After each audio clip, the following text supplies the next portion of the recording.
Hello everyone and welcome back to the Second Messiah. On the last episode, the big man himself, Attila, entered the world. We ended the first phase of the campaign, moving into the next century. Saphrax was pressing into Attila and fought multiple times at Verona, sacking the settlement for money as he continued on.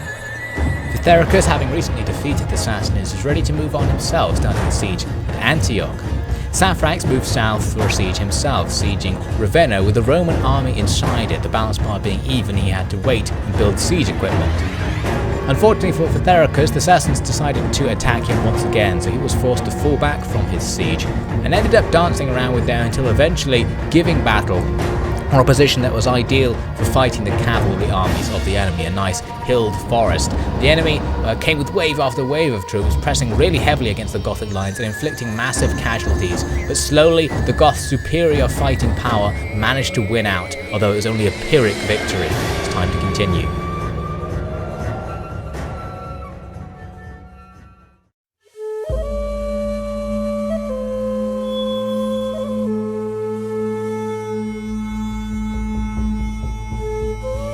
There isn't anyone in this camp who wouldn't give their life for our Lord. Many of them have already proven that. Our fighters are as brave and skilled as they are loyal to me, loyal to the Messiah. It is with the Lord's blessing, and that alone, that we have resisted those stinking riders of death. God may be weak at the moment, but the blow we have struck against the Sassanids may weaken them enough to allow him a chance to help us. Their corrupt minds could easily be turned over to the devil. A horrid thing, I know, but the devil will have more base sins for them to commit than hunting us. Our Lord must abandon these infidel children and focus what strength he has on his true and pious sons, on me. Only we will end the world's suffering through the second Messiah. The righteous will last on while the weak are crushed. That is what God will want, what he needs to make sure the world can survive without him picking up the pieces when we destroy ourselves. Yes, strength is the virtue that God most admires, the virtue most close to his own power. We have the strength to topple empires, but there's still more we need, Lord permitting, if we are to ensure that no weaknesses are left when we are done.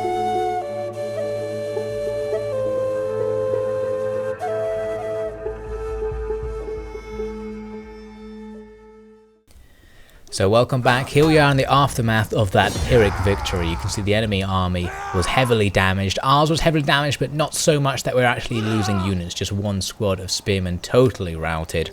The enemy's reinforcement army there suffering extreme damage, including the loss of their commander. Their experienced lead commander, though, managed to escape alive, perhaps a potential threat for later on. So the Sassanids have no more strength this turn, luckily, so we'll have a turn of regeneration because we're in allied territory, just about to get our troops back in order. Unfortunately, the enemy's agent, who has been harassing us for ages, is still going about his business and reducing our movement points.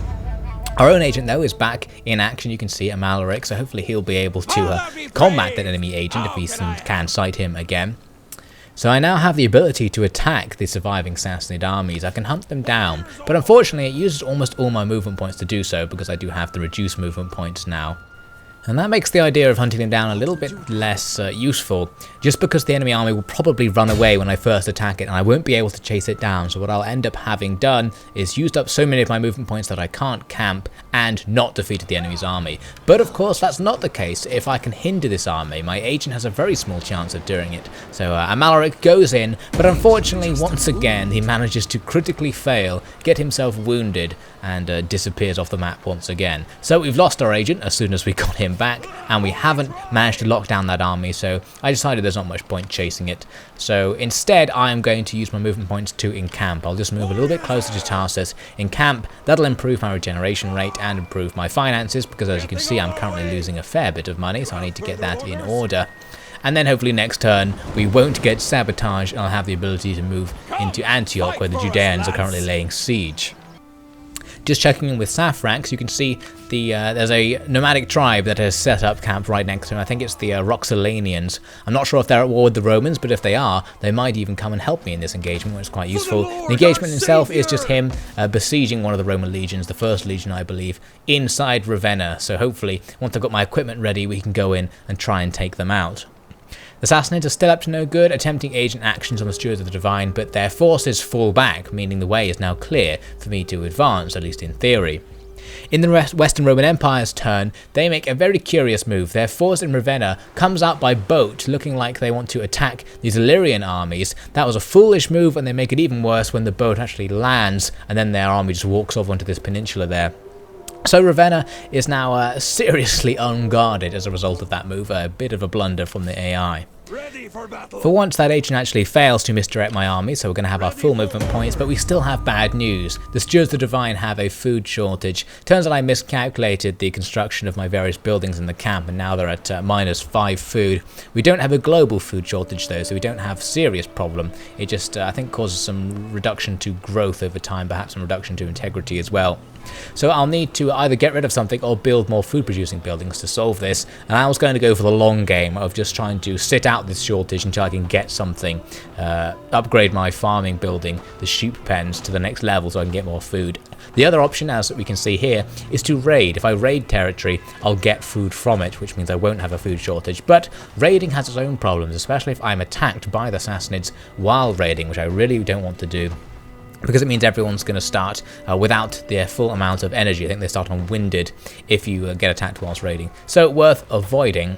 But anyway, it's time to actually move on. So we're going to move back into Antioch. We don't have the siege at this time because the Judeans are doing it for us. So we can just move on right past instead of having to wait to clear out the zone of control of the city, which is rather useful.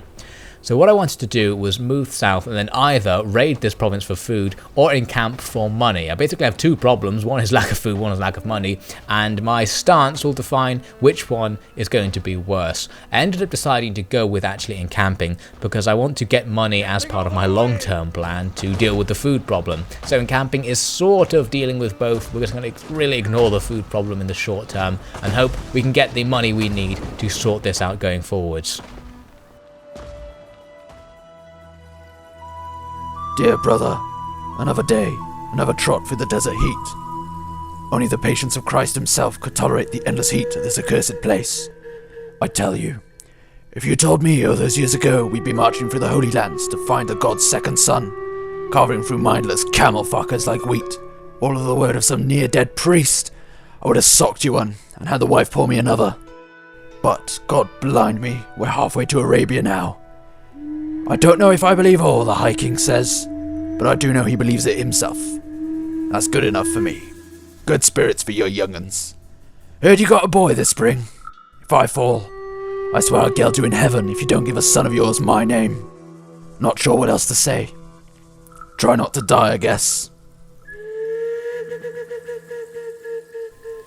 As a result of the Western Roman Empire's decision to flee all of their troops from Ravenna, Saphrax now faces an extremely easy battle, which is a shame because I was hoping to build up a nice set of siege equipment and have a decent siege assault on Ravenna, but unfortunately that's not to be because the AI does not want to face me.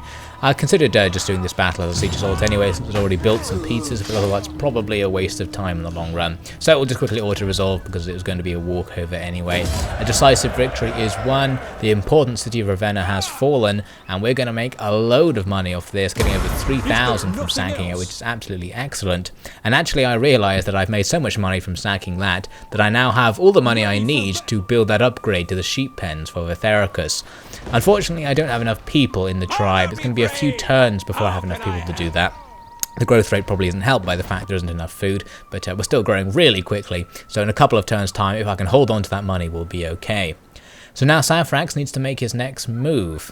I was considering going after the Roman army just to force a battle with it, but I thought it's probably not going to happen. I might as well just get even more money by raiding these now really undefended Roman towns. You can see the Roxolanian army is here raiding next to Florentia, not actually attacking it themselves though apparently, so I'm going to go in myself to take the sacking opportunity. I'm guessing the Roxolanians aren't at war with the Romans because they didn't join in the battle, so perhaps they're just here for fun, just raiding without actually declaring war on them. Now the money wasn't actually that good and I had the option to liberate, so I decided to do that instead, creating Attila, because now I have some fun allied territory to sit in. I can regenerate my troops much quicker and make a little bit more money, and I think it helps the integrity as well. Unfortunately, this province is a bit like Verona, where it has a river with a town on it, and because the town's there, you can't use the traditional river crossings. So I'm going to have to use a full turn of movement points, making a forced river crossing somewhere else. Inconvenient, so we'll look into that next time. For now, we're just going to encamp, which actually gives me a positive income for once, which is very good news.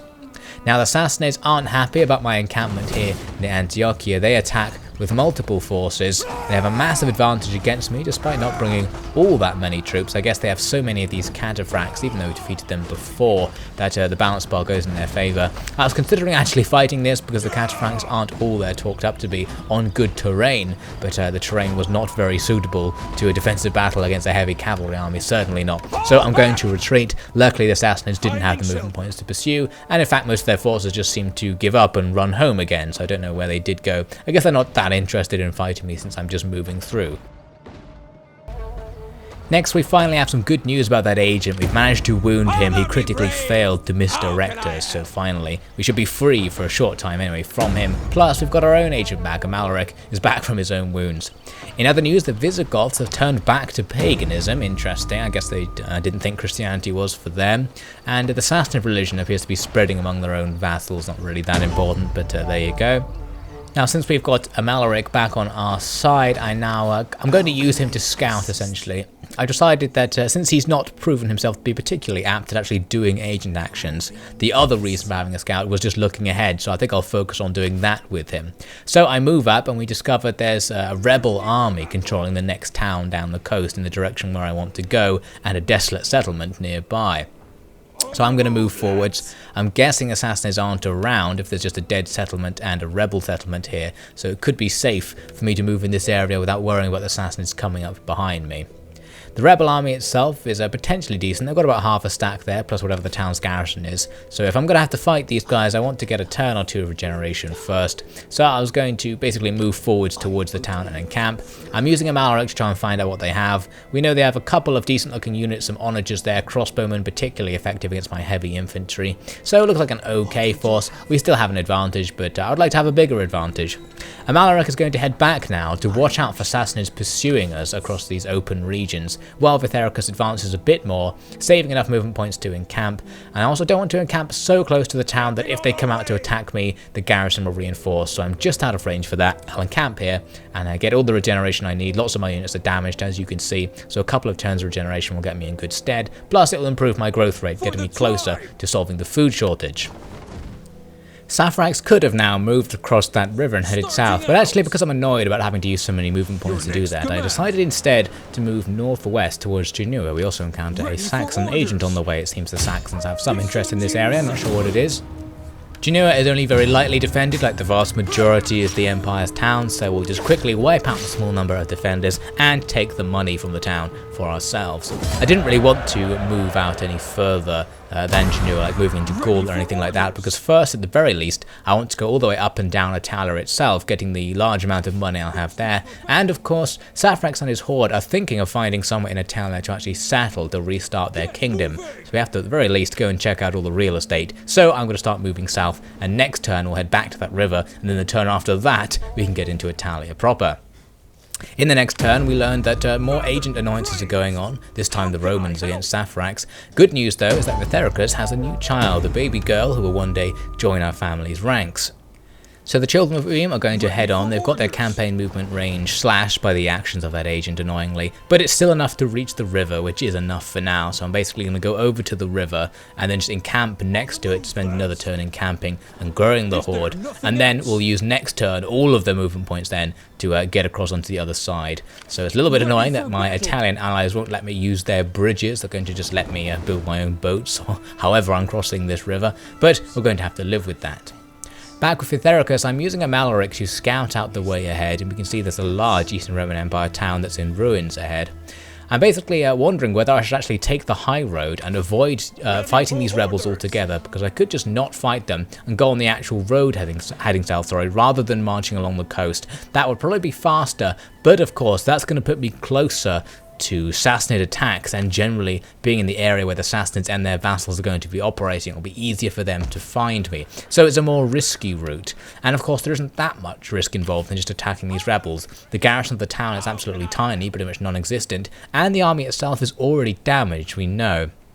So our horde shouldn't have a big problem getting around it. It will possibly be a time drain if I have to siege them if they do have some strength, but I decided to go for it. Vithericus moves forward, and much to my surprise, they actually turned out to be massively disadvantaged on the balance bar despite having a moderate force there, including some specialist units. Perhaps because our guys are quite experienced, especially Vithericus as a commander, but whatever the reason, we just cut them down with absolute ease, destroying those rebels. So it turns out this route won't be problematic at all. We can take a small amount of money from the town, which I guess the rebels had already sacked, because there's not much around, but there's going to be no zone of control now, so we can just move right on and actually move into the next province as well. Now this is particularly good because it's putting some distance between us and the Sassanid armies, at least where we know the Sassanid armies are. They're going to be less likely to follow us through this rebel territory because they might get distracted fighting the rebels themselves. So I think Vithericus has managed to win himself a little bit of safety here and is now going to encamp to start rebuilding his force, and Amalric will just have to keep on the lookout for Sassanid armies who potentially don't even know that the horde is here anymore. The power of the Romans has disappointed me. Even here in the heart of the Empire, the strife we sought to escape is starting to spread. We came here because it would be safe, and because the Romans owed us a debt they would not repay. But here we are, and it is clear that we are far from safe, and that the Romans simply could not have helped us if they wanted to, which they didn't. Many of you have voiced an opinion I have heard 1,000 times from our people, that we should move on, keep moving, perhaps make these years on the march last forever. But when you're older, you will likely not think so fondly of such ideas. But I am here to lead you all, not just myself. Now it's time for another update on what's generally going on in the world. You can see that Macedonia has emerged as a faction and has captured their own little bit of the world there, so perhaps they'll become an important player as time goes on. My Visigothic allies are still hanging around near the region they colonised. They're not really up to much. Constantinople has been razed by the Huns and then resettled by Asia. It seems they've at least committed to rebuilding it. They seem to own the settlement despite it looking like it's been totally razed. So an interesting choice from them. It seems the Roman capital is going to be turned over to another faction. The Huns themselves have just moved on. They appear even to be moving towards Attila, so I'm not sure where they're going to go for their next target, but hopefully there won't be anywhere that I'm interested in. My Illyrian allies too appear to have moved up into Attila a little bit there. I'm not sure what they're up to, perhaps just trying to take more territory from the Romans. That's what they've been doing so far anyway.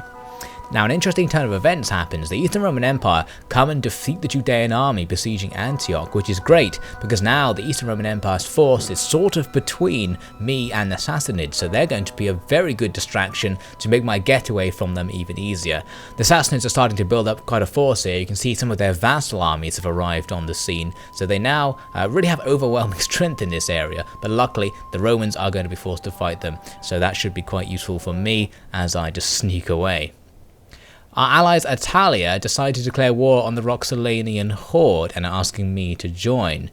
This was a bit interesting because I don't really want to be at war with the Roxolanians, but on the other hand, they appear to be moving away from where I'm moving. Saphrax is moving south, they've moved north so far. And of course, Attila actually have a slight advantage in this war, so Attilia's army alone might be able to stop them. Overall, it's a little bit dangerous, but still I'm going to join in this war just for the sake of keeping on the right side of my ally. Beginning the next turn, the children of Uim are again misdirected, and more bad news, we're encountering a famine because our global food supply has now dropped below 0. I'm not sure what I did to actually do this. It could just be fertility levels changing in the provinces that I'm in because the horde are scavenging for food, but that's bad news. So the Roxolanians are probably up there somewhere near Mediolanum. We can also see here the Illyrians have captured Verona. So more of my allies encroaching into the area. Useful in principle, although of course I don't want them to take over all of Attila because some of it needs to be mine.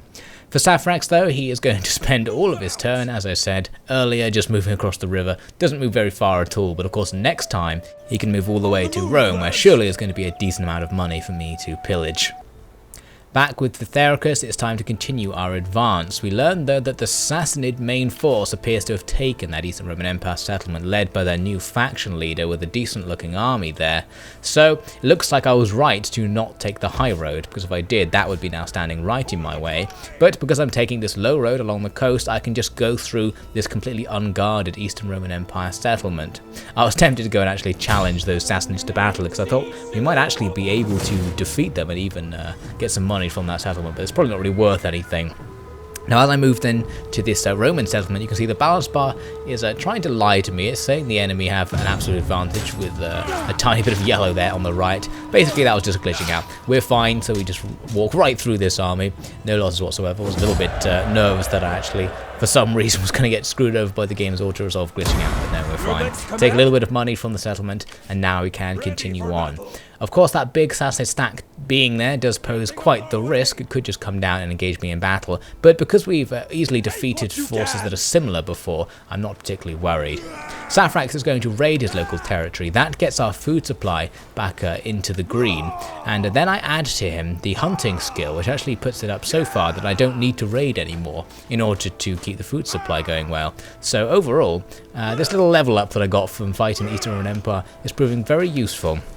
Also, I can encamp now, which gives me some money. So after all of that, at the end of the turn, things are actually fine. It looked like the famine was going to become more and more of an issue, but we've staved it off for now, and eventually I'll finally get those sheep pens to make sure it goes away for good. The final thing I need to do this turn is start upgrading some of my Germanic warband into Gothic warband, a very big upgrade, one I've been looking forward to for the whole campaign. Now I can have troops that are actually much better than most of the enemies we're going to face. Gothic warband are very decent, and they don't even cost that much, so actually I can keep my finances fine even though I'm doing all these unit upgrades. I also can upgrade my cav, which I'm not going to do for financial reasons. That would be more expensive. So both hordes are now populated with some of the finest warriors our kingdom has to offer. Our enemies will soon be trembling. The Goths are like a mad dog, and their leader Saphrax is the muzzle.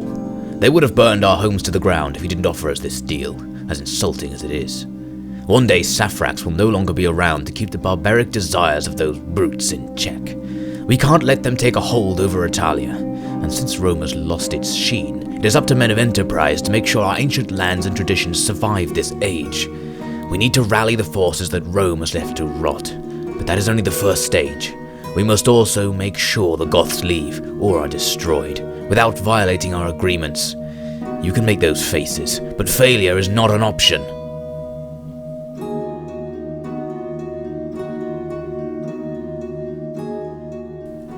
Moving on, we spot large numbers of Sassanid Empire forces piling in towards Antiochia now and destroying the Roman army that came down to defeat the Judeans. So it looks like I got out of that little mess just in time, and the Sassanids have successfully been distracted by the Romans as I had hoped. So in many ways that's good news. The Western Roman Empire's army appears to have come back to Ravenna and then moves north to defeat the Illyrians, or at least push them away. They then return to Ravenna, so perhaps Saphrax will be able to get his battle with the First Legion after all, we'll see. At the start of the next turn, we learn that the Western Roman Empire agent who was harassing Saphrax has been wounded. Excellent news. Bad news there is that the Vithericus and Steward of the Divine took some attrition because of the famine. And interesting news, we appear to have gained a Roman protege into our potential pool of court nobles. This guy is some sort of young Roman official who has asked to come and join our faction. And I have three options. I can let him in, take him as a hostage, send him back, or do nothing, which I guess means someone else makes the decision, I'm not sure. So this seems pretty suspicious. It seems like the sort of thing the Romans might do if they were seeking to get into my ranks and destabilize them in some way. But on the other hand, if this guy really is so good to be a protege, maybe he'll be useful, and perhaps his desire to help the Goths is genuine. So I'm going to let him in and we'll just see what happens. We'll always have the option to kill him later, of course, if it turns out to be a bad idea. You can see Edgica has gained some ranks as a result of his retainership to Saphrax. I'm going to give Geilamir a retainership to Vithericus in a similar vein, just in case he needs to become a general or governor, so he'll have a bit more strength. When he comes to do that, I can just level him up right away. So with that decision made, it's time for Saphrax to continue on. You can see he's now got the movement points he needs to move up towards Rome. I was considering popping over to Ravenna to try and visit the First Legion right now, but I thought I might end up seeing them anyway if I go down towards Rome, because they may come over and attempt to defend it. So Rome itself at the moment is currently undefended. It's not actually worth that much money. Perhaps it's been sacked in the past. I was surprised that it wasn't a very valuable city. So I'm going to go in and start the siege. The balance bar, as usual, super far in our favour. Quite unexciting for the siege of what was once the capital of the world, or perhaps some will think still is. But I'm just going to have to build siege equipment and wait a turn, so it's possible the Romans will come down and try and stop me. You can see the Illyrians also have a full stack of Verona that the Romans must be very worried about. In other news, you can see that the Asians are starting to spread out east here. They're taking more Eastern Roman Empire territory. They're starting to become quite a powerful ally for me, perhaps too powerful, we'll see. So we can now see a large number of Sassanid forces all over the place, including the ones nearby, led by their leader. But it seems that Vithericus is going to get away at this point, so I'm going to move Amalric forwards to scout the way ahead rather than watching for people coming up behind us. So it looks relatively clear to move back onto the road now, and I can use that road to start moving west towards the mouth of the Nile. Of course, it turns out I'm still in the zone of control of this minor settlement. I have to go in and kill the garrison once again. Pretty annoying, but of course, free experience as always. So yes, I'm going to move west towards the mouth of the Nile, and then of course my journey will turn due south to start heading towards the source. I'll just quickly sack this place, making a surprising amount of money considering I actually sacked it just now, but anyway. So we'll move on. Amalric in the next turn will be able to move forward and see if there are any enemies ahead. I should be getting away from the Sassanids and all of their vassals going this way, but I am going back into some important Eastern Roman Empire territory, and the Eastern Roman Empire's vassals are going to be along the source of the Nile, so I'm probably going to have to fight them on the way. And more good news, I finally get those sheep pens I've been hyping up so much. So the Stewards of the Divine are overall in a pretty good position. As long as nothing goes wrong in the end turn sequence, I think we might be able to make a break for our destination. I doubt the Romans have any forces here in Alexandria because they probably would have committed them already. We'll see. So now moving into the next turn, I am called to arms by Dacia, my ally right back near the starting position, because that emergent faction, Macedonia, has declared war on them quite cheekily. I guess they want to retake the former Macedonian kingdoms that Dacia are currently sitting in.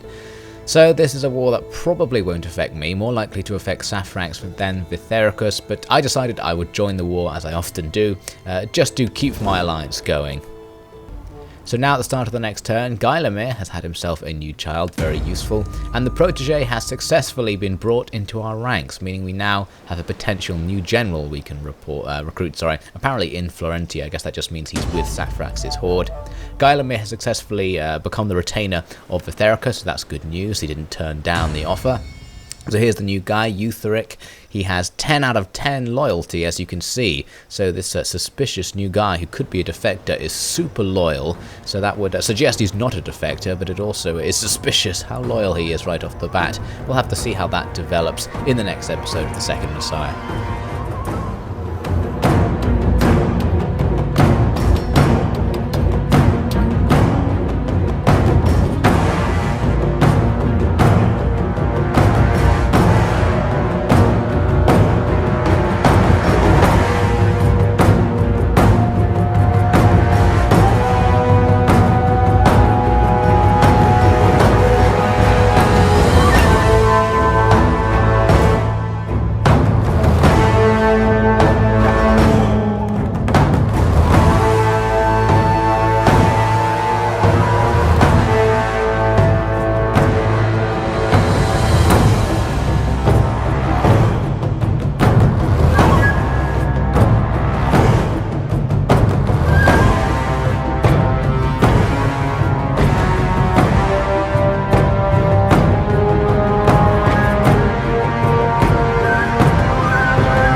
Saphrax's sacking will continue and Vithericus will hit some obstacles going along the Nile next time on The Second Messiah.